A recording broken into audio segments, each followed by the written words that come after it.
snoring means that the soft palate or uvula or both are actually vibrating. Here you see obstructive sleep apnea, and that's when there's actual blockage in the airway. And you can think of this as being the tongue, the soft palate, the uvula, the tonsils. Something is blocking the airflow. Oxygen can decrease inside the body and carbon dioxide goes up. We can see this in a sleep study. The definition of obstructive versus central sleep apnea is dependent on whether the patient is trying to breathe. If the lungs are trying to suck air into the airway via the diaphragm pulling the lungs inferiorly, but the air is not flowing, then that tells you it's obstructive sleep apnea. If the patient is not even trying to breathe, then that's central sleep apnea. A common cause of obstructive sleep apnea is in larger patients, the obesity causes fat to deposit in the tongue, the throat, in the entire airway, the soft palate. Additionally, when the patient lies down and is going to sleep, that weight from the belly pushes up against the diaphragm. It doesn't get to expand as well. If the airway is being sucked into and the tongue hits it, it's just going to cover the entire airway, and that's usually what will give you an apnea. Same thing with epiglottis, which is right by the tongue. Right behind it, either one of those block your airway. It's just going to make it so air doesn't flow. Versus if it's the soft palate or the uvula, it's thin enough that that suction coming from the lungs allows for the tissue to vibrate, but not enough to block the airway completely. That's why snoring alone is usually going to be the soft palate and uvula.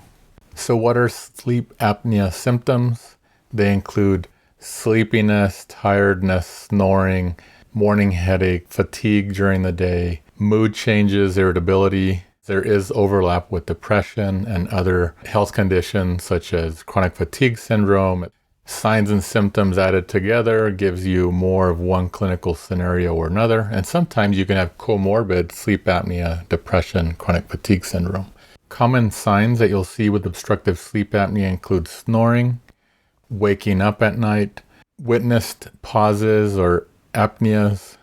Patients will wake up sometimes feeling like they're choking or gasping, needing air. Their heart may start racing. Why? Because their oxygen is going down, and that can cause their heart rate to increase rapidly. And that increase in the heart rate is because the body needs the oxygen, so the heart's going to pump it out throughout the body. Here we see a patient with very large tonsils. It makes sense if the patient has large tonsils, they're going to push into the airway during sleep. And you can imagine when the throat relaxes during sleep, it's going to close off the airway.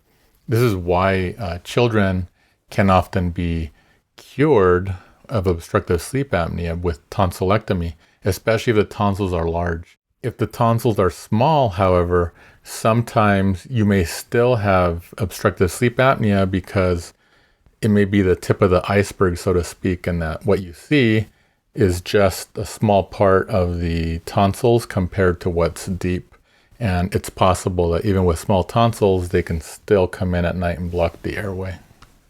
Here we see a large tongue, which can be caused by obesity, a small lower jaw, hypothyroidism, acromegaly. There are several disorders that can cause this. So how do we test for obstructive sleep apnea? The patient's going to go to a sleep lab. In that lab, they will basically lie down as if they're lying down at home, and wires are going to be hooked up, an EKG, oxygen sensor, belts.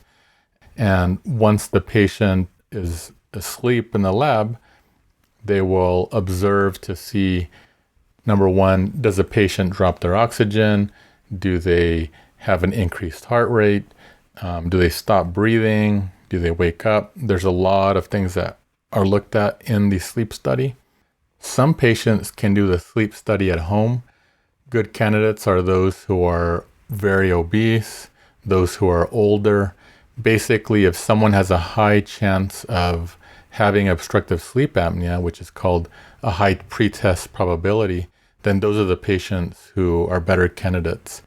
You wouldn't want to send a young, healthy woman to do a sleep study at home. The most effective treatment for sleep apnea is the CPAP machine. You can see here that the patient is wearing it over the nose and the mouth. Most people like to wear it just under the nose. If the patient has nasal blockage, often surgeons will offer treatment to straighten the septum, shrink the turbinates, and this should improve the airway. Surgery is generally offered only for patients who failed medical management. Usually that's going to be about 4 to 6 weeks of nasal steroids. Remember that your healthcare provider will discuss your health condition with you and will review the risk, benefits, and alternatives to any treatment. The illustrations and content were created by Dr. Camacho.